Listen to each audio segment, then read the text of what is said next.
Cinco historias cortas de terror. Número 1. La casa donde los pianos tocan solos. Se sabe que los antiguos dueños de esta casa vivieron a finales del siglo XIX.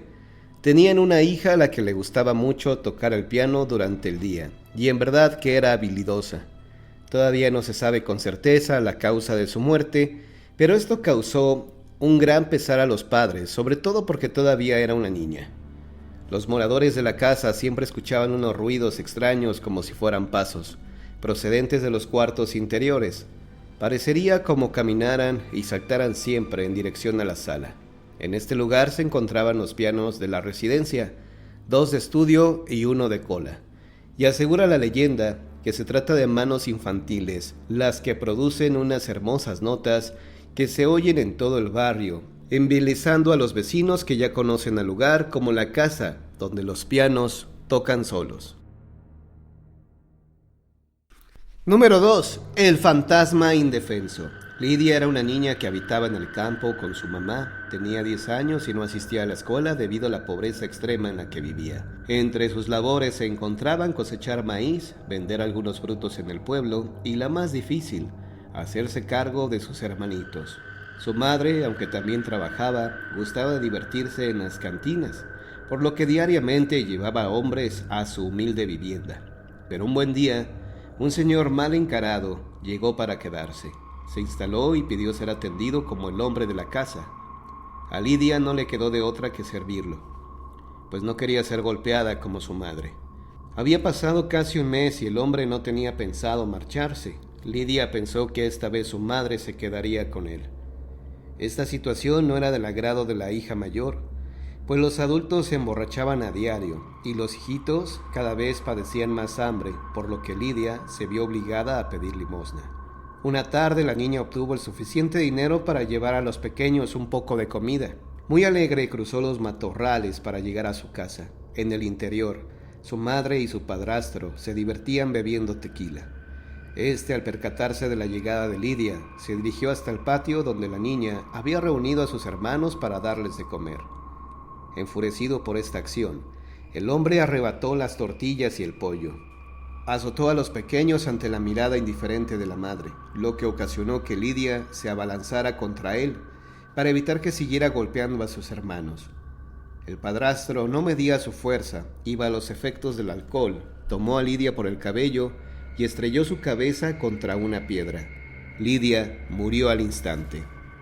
Transcurrieron algunos meses. El hombre y la madre seguían juntos, pero los remordimientos no los dejaban vivir en paz.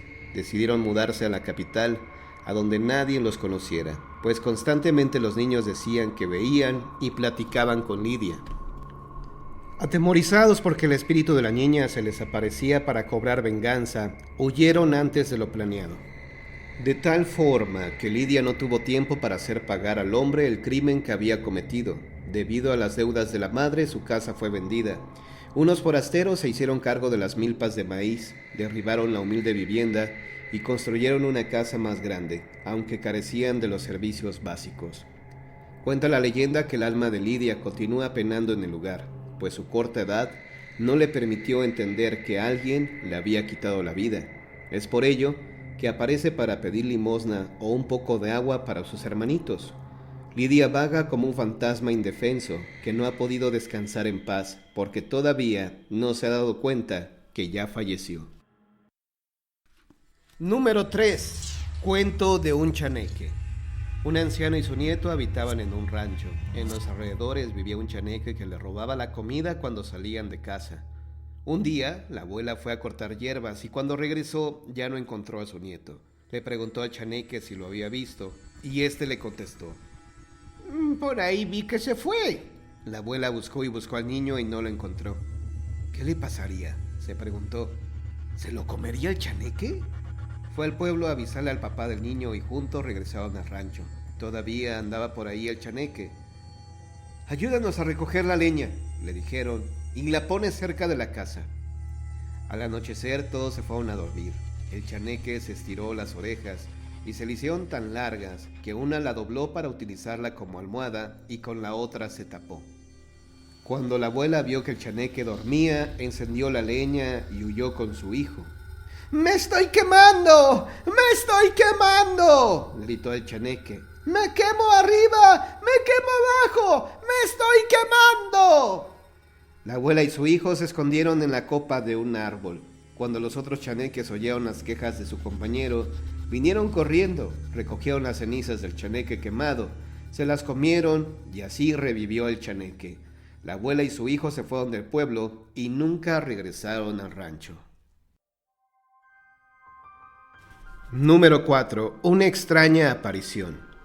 En los límites de Puebla, a unos kilómetros de la Ciudad de México, los lugareños de varios poblados que se encuentran en esta zona narran un caso espeluznante, el cual es muy similar a las apariciones del charro negro, con la curiosa característica de que en este caso es una mujer la que se aparece.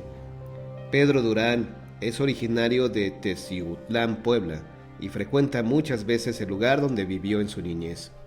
Tiene muchos amigos que son campesinos y que se cuentan infinidad de historias y leyendas de este tipo. Algunas parecen ser ciertas. Juan es un buen amigo de Pedro y es un campesino que conoce bien todos los alrededores, ya que cuando era joven también se dedicaba a cazar animales para venderlos. Juan ha conocido a los familiares de aquellos que han querido presumir de mucha valentía y han muerto en el más completo de los misterios. Él nos cuenta que en una ocasión en que dos hombres caminaban por una solitaria vereda, sucedió algo inexplicable. Su amena charla fue interrumpida súbitamente por la aparición sobrenatural de una mujer vestida de negro, quien montaba un caballo. Esta mujer se postró frente a los campesinos, invitándolos a subir al corcel con ella. Llevaba un largo vestido de encaje que mostraba una figura atractiva, pero el rostro no se le veía. Uno de los hombres no lo pensó y se fue con ella, creyendo que tendría una agradable aventura. Cuando el conquistador subió al caballo, la mujer levantó la cara, descubriendo el velo que le caía suavemente sobre el rostro. Era una calavera, era la muerte misma, pero el incauto ya no pudo bajarse y arrancaron en frenético galope. Solo se escucharon los gritos de aquel infeliz que había obsequiado su alma. El otro campesino, lleno de pavor, echó a correr como el viento, sin detenerse ni un momento hasta llegar a su casa. Tal como sucede en todos los pueblos, contó lo sucedido a varias personas, y entonces fueron en grupo con antorchas y armas a buscar al hombre extraviado. Revisaron todo el valle y las colinas, hasta que al fin hallaron el cuerpo sin vida. Le habían sacado los ojos, dejando las cuencas vacías y calcinadas. Su cuerpo parecía estar aplastado y un rictus de terror se dibujaba en su lacerado rostro. Se dice que no fueron los únicos en presenciar la aparición de esta mujer. Sea cierto o no, por si las dudas, mejor será no aceptar dinero o subir a caballos de personajes desconocidos. Y ya que hablamos de mujeres misteriosas, pasemos ahora a otro tipo de leyendas, también populares en nuestra gente. Un gran pecado. Cuenta una historia que en la Ciudad de México, a mediados del siglo XVIII, el virrey y su esposa se encontraban desconsolados, debido a que su hija Berenice estaba profundamente triste. Su rostro, antes sonrosado, se había vuelto pálido, su cabello rubio ahora se confundía con algunas canas, y sus ojos azules expresaban abatimiento.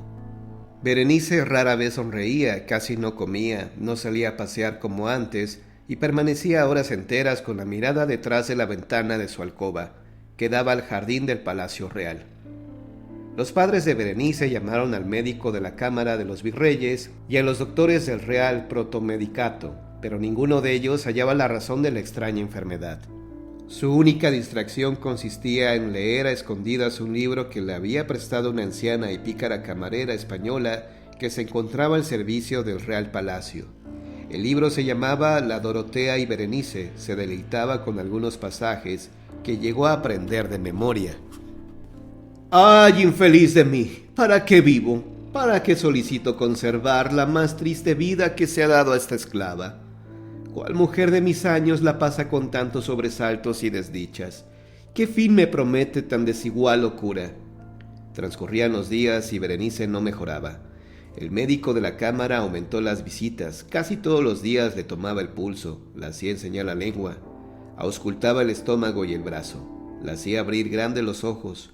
En una ocasión, la hija del virrey, no obstante los acertados exámenes y consuelos del doctor, que le aseguraban mejoría, se encontraba más taciturna que en otras ocasiones. «Tengo delirios y mucha sed. Sudo mucho por las noches». El médico de cámara de los virreyes y los doctores del Real Protomedicato discutían en vano. Nadie sabía lo que le acontecía a Berenice. Hubo quien diagnosticó tiricia, otros tuberculosis, unos más que locura mansa, pero todos coincidieron con que la muchacha moriría sin remedio. El virrey y la virreina hicieron llamar a un sacerdote para que su hija se confesara, pero la angustia de todos creció, ya que la muchacha no quería hacerlo. Nada parecía convencerla. Pasaron los meses, y Berenice, cada vez más seca y triste, fue vista cierto día por el capellán, quien de manera persuasiva obligó a la melancólica y afligida pecadora a confesarse, y el gran pecado, raíz y motivo de la tristeza y melancolía de la señorita, salió por fin de la oscuridad, haciendo temblar al capellán, al virrey, a la virreina, a las damas y pajes de la corte, y por último a las dueñas y beatas, que persignándose salieron a toda prisa por los corredores del Real Palacio y se dedicaron a difundir la tremenda noticia. La hija del excelentísimo señor virrey de la Nueva España estaba poseída por Satanás.